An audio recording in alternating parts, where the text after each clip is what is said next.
welcome to In Session. I'm Charles Slobodsky, OAR Senior Vice President of Government Affairs. And I'm Richard Phillips, your contract lobbyist. This is our season finale for this year. We're very excited. That's right. As we're shooting this, it's the last day of the legislative session, and boy, the last week was pretty exciting. Very exciting, very contentious. Yes. Were you surprised at how that all came down? I am. I'm surprised. You know, the budget had difficulties yesterday, but they got it together after 4 or 5 hours and finally passed it. Any surprises in the budget? I think the only surprise is that the tax cuts that went along with it failed. So no tax cuts this year? No, you know, they had an agreed upon plan, then all of a sudden the House couldn't get it done, so they introduced their own plan. Right. That failed. So there's going to be about $33 million left on the table this year. And none of the state agencies were cut? No, everybody was pretty much held about the same as last year. I'm disappointed that some of the bond issues failed. Capital bond issue failed.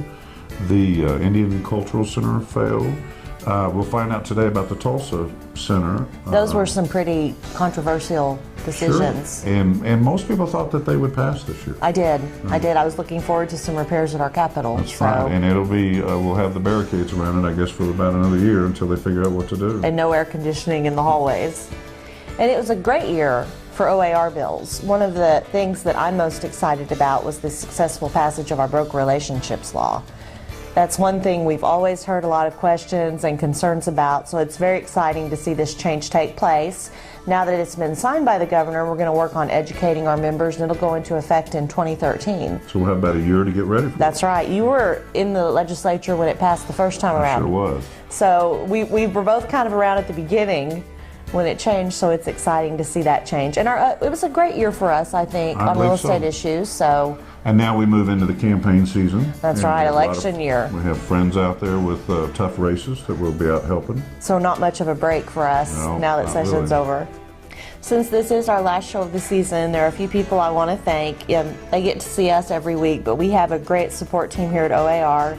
Our CEO, Lisa Noon, always helps us out. And also Stephanie Gaddy, it was her first year as Government Affairs and RPAC liaison, and she did a great job. Came out to the Capitol and That's right, she helped us out.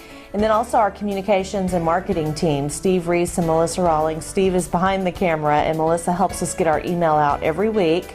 I need to thank our Government Affairs Committee Chair, Gary Griffith, and everyone on that committee, and also the Broker Relationships Task Force worked really hard this session. I don't think there's anyone else left to thank. Nope, I think we did it. So we'll see you next year. Have a great summer. Bye-bye.